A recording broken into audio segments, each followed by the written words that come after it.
So,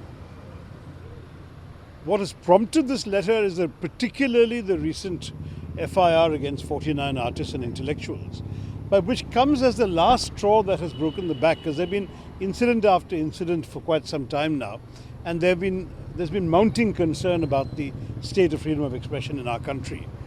And now the point has been reached where many of us feel that the Prime Minister must break his silence and say something.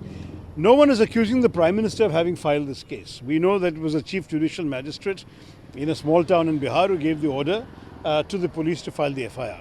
But the fact that these things are happening is a reflection of a couple of things. The overall atmosphere in the country, which has been deeply, deeply troubling to many of us. I myself have a couple of cases against me for things I've said.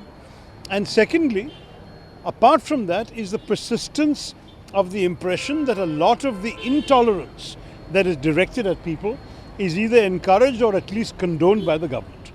Already when it came to things like cow vigilantism and mob lynching, we have consistently said that the Prime Minister's silence is misinterpreted as something that emboldens the people who are attacking others with impunity. On a subject like this, for the Prime Minister to send a signal to the nation that no, I stand with freedom of expression. He had once said the Constitution is my holy book. Article 19 of the Constitution guarantees freedom of expression. Let him say that he doesn't want these kinds of frivolous suits to be filed. When the Congress party suggested that the sedition law should be amended to conform to the Supreme Court's ruling from 1962 onwards, that sedition should only apply in the cases of incitement to violence or disturbances in public order, the BJP instead attacked us, saying that we want to withdraw sedition because we are anti-national.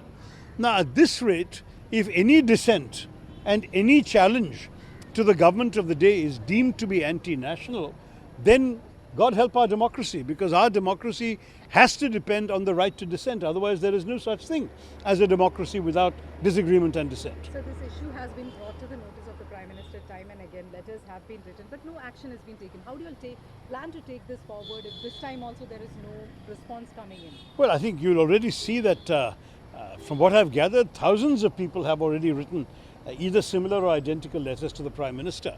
And the message is very clear, that the public wants to see the Prime Minister showing some sympathy for our concerns about our democracy, rather than for standing with those who would suppress our democracy, who would suppress our freedom of expression. So the entire logic of what we're talking about is that we are trying to reflect the public's voice, the people's voice. I certainly believe that if the public's voice is repeated often enough, that it will be heard. It may eventually be ignored, but it will be heard before being ignored. I certainly hope it will not be ignored. I think for the Prime Minister of India to stand up and say that I deplore any attempts to suppress freedom of expression, I value constructive criticism of my government, including of myself, that would set such a fantastic example to the nation.